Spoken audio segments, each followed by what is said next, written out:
अगर मुरब्बा ए के ज़िला की लंबाई 6 सेंटीमीटर और मुरब्बा बी के ज़िला की लंबाई 8 सेंटीमीटर हो तो दर्ज झैल निस्बतें मालूम कीजिए। इस सवाल में कहा गया है कि एक मुरब्बा ए है, उसके ज़िला की लंबाई 6 सेंटीमीटर है। तो यहाँ पर एक मुरब्बा बना लेते हैं, उसको ए का नाम दे लेते हैं। और इसका कहा गया है उसके एक ज़िला की लंबाई है 6 सेंटीमीटर है। अगर एक ज़िला की लंबाई 6 सेंटीमीटर है तो मुरब्बा की खसूसियत में से एक खसूसियत ये है कि उसकी जो चारों साइड्स होती हैं वो आपस में बराबर होती हैं। तो एक साइड जो है वो 6 सेंटीमीटर है, तो एक जो ज़िला की लंबाई 6 सेंटीमीटर, तो बाकी जो तीन ज़िला हैं उनकी साइड भी 6 सेंटीमीटर ही होगी। और मुरब्बा बी के ज़िला की लंबाई 8 सेंटीमीटर है। एक और मुरब्बा है, यहाँ पर एक और मुरब्बा ड्रा कर लेते हैं। एक और मुरब्बा है, इसको मुरब्बा बी का नाम दे लिया। और कहा गया है कि मुरब्बा जो बी है उसके ज़िला की लंबाई 8 सेंटीमीटर है। एक ज़िला की जो लंबाई है वो 8 सेंटीमीटर है, तो बाकी जो तीन ज़िला हैं वो भी 8 सेंटीमीटर उनकी लंबाई होगी। अब कहा गया है कि आगे उसके दो जुज़ें दी गई हैं सवाल की। जुज़ नंबर 1 में कहा गया है कि मुरब्बा ए के ज़िला की लंबाई और मुरब्बा बी के ज़िला की लंबाई के दरमियान निस्बत मालूम करनी है। और जुज़ नंबर 2 में बताना है कि मुरब्बा ए के रकबा और मुरब्बा बी के रकबा के दरमियान निस्बत क्या आ रही है वो बतानी है। तो यहाँ पर हमें जुज़ नंबर 1 में जैसे कहा गया मुरब्बा ए के ज़िला की लंबाई और मुरब्बा बी के ज़िला की लंबाई के दरमियान निस्बत मालूम करनी थी। यहाँ पर पहले देख लेंगे मुरब्बा ए का ज़िला क्या है। मुरब्बा, यहाँ पर कलर चेंज कर लेते हैं। मुरब्बा ए के ज़िला की लंबाई, मुरब्बा ए की ज़िला की लंबाई बताई गई है हमें 6 सेंटीमीटर, जैसा कि ये हमें यहाँ सवाल में बताया गया है कि मुरब्बा ए की ज़िला की लंबाई 6 सेंटीमीटर है। तो यहाँ पर लिखेंगे 6 सेंटीमीटर, 6 सेंटीमीटर। और मुरब्बा बी के ज़िला की लंबाई, मुरब्बा बी के ज़िला की लंबाई, मुरब्बा बी के ज़िला की लंबाई बताई गई है 8 सेंटीमीटर, 8 सेंटीमीटर। और जुज़ नंबर 2 में कहा गया है कि मुरब्बा ए के रकबा और मुरब्बा बी के रकबा के दरमियान निस्बत मालूम करनी है। तो पहले देख लेंगे मुरब्बा ए का रकबा क्या है, मुरब्बा बी का रकबा क्या है। यहाँ पर लिख लेंगे मुरब्बा ए का रकबा, मुरब्बा ए का रकबा।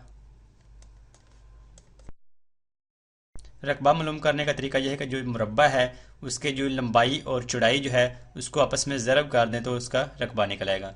जैसे कि ये मुरब्बा ए है, इसकी जो लंबाई है वो भी 6 सेंटीमीटर और चौड़ाई भी 6 सेंटीमीटर है।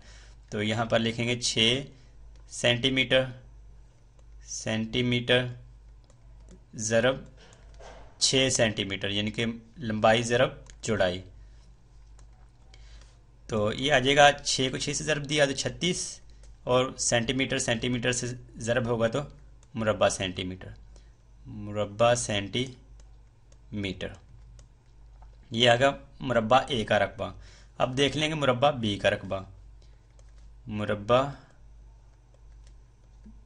बी का रकबा, मुरब्बा बी का रकबा मालूम करने का भी तरीका सेम ही है कि लंबाई को चौड़ाई से ज़रब कर देंगे। ये जो लंबाई है इसको ज़रब कर देंगे चौड़ाई से, लंबाई को ज़रब किया चौड़ाई से, तो लंबाई क्या है 8 सेंटीमीटर, चौड़ाई भी 8 सेंटीमीटर। तो लिखेंगे 8 सेंटीमीटर, 8 सेंटीमीटर ज़रब 8 सेंटीमीटर, यानी कि लंबाई ज़रब चौड़ाई। तो 8 को 8 से ज़रब करें तो 64, तो 8 को 8 से ज़रब किया तो 64, और सेंटीमीटर को सेंटीमीटर से ज़रब करेंगे तो आ जाएगा मुरब्बा सेंटीमीटर। और मुरब्बा बी का रकबा क्या आ गया 64 मुरब्बा सेंटीमीटर। अब हम कर लेंगे इसकी जुज़ नंबर 1 जो है वो जो जुज़ नंबर 1 है वो सॉल्व कर लेंगे, जो कि है मुरब्बा ए के ज़िला की लंबाई और मुरब्बा बी के ज़िला की लंबाई में निस्बत मालूम करनी है, वो हल कर लेंगे इसकी।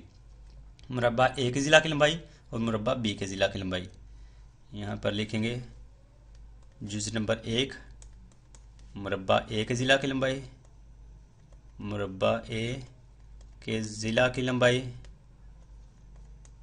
निस्बत मालूम करनी है तो निस्बत की लामत और इसकी निस्बत मालूम करनी है मुरब्बा बी के ज़िला की लंबाई से। मुरब्बा बी के ज़िला की लंबाई, मुरब्बा ए की ज़िला की लंबाई, जैसा कि अभी हमने देखा कि मुरब्बा ए की ज़िला की लंबाई है 6 सेंटीमीटर और मुरब्बा बी के ज़िला की लंबाई 8 सेंटीमीटर। तो यहाँ पर लिखेंगे मुरब्बा ए की ज़िला की लंबाई के नीचे 6 सेंटीमीटर निस्बत और मुरब्बा बी के ज़िला की लंबाई 8 सेंटीमीटर 8 सेंटीमीटर। अब इनको सिंप्लीफाई कर लेंगे तो ये वाला जो सेंटीमीटर है इस सेंटीमीटर से कैंसिल आउट हो जाएगा, बाकी रह जाएगा 6 निस्बत 8। अब 6 को भी 8 को भी हम दोनों को 2 से तकसीम कर सकते हैं। तो 2 को 3 से ज़रब किया तो 6 और 2 को 4 से ज़रब किया तो 8, बाकी क्या रहेगा 3 निस्बत 4 और यही इसका जुज़ नंबर 1 का जवाब है। आगे जुज़ नंबर 2, और जुज़ नंबर 2 में कहा गया है कि मुरब्बा ए के रकबा और मुरब्बा बी के रकबा के दरमियान जो निस्बत मालूम करनी है। तो यहाँ पर हमने पहले कैलकुलेट कर दिया था कि मुरब्बा ए का रकबा है 36 मुरब्बा सेंटीमीटर और मुरब्बा बी का रकबा 64 मुरब्बा सेंटीमीटर। तो यहाँ पर लिखेंगे मुरब्बा ए का रकबा, मुरब्बा ए का रकबा निस्बत मुरब्बा बी का रकबा। मुरब्बा ए का रकबा 36 मुरब्बा सेंटीमीटर, 36 मुरब्बा सेंटीमीटर निस्बत और मुरब्बा बी का रकबा 64 मुरब्बा सेंटीमीटर। अब इनको सिंप्लीफाई कर लें तो एंटीसीडेंट और कॉन्सिक्वेंट में जो इकाई आ रही है वो मुरब्बा सेंटीमीटर आ रही है, दोनों आपस में कैंसिल आउट हो जाएंगे मुरब्बा सेंटीमीटर से, बाकी रहेगा 36 निस्बत 64। अब 36 को और 64 को हम दोनों को 4 से तकसीम कर सकते हैं। तो 4 को 9 से ज़रब किया तो 36 और 4 को 16 से ज़रब करेंगे तो यह जाएगा 64।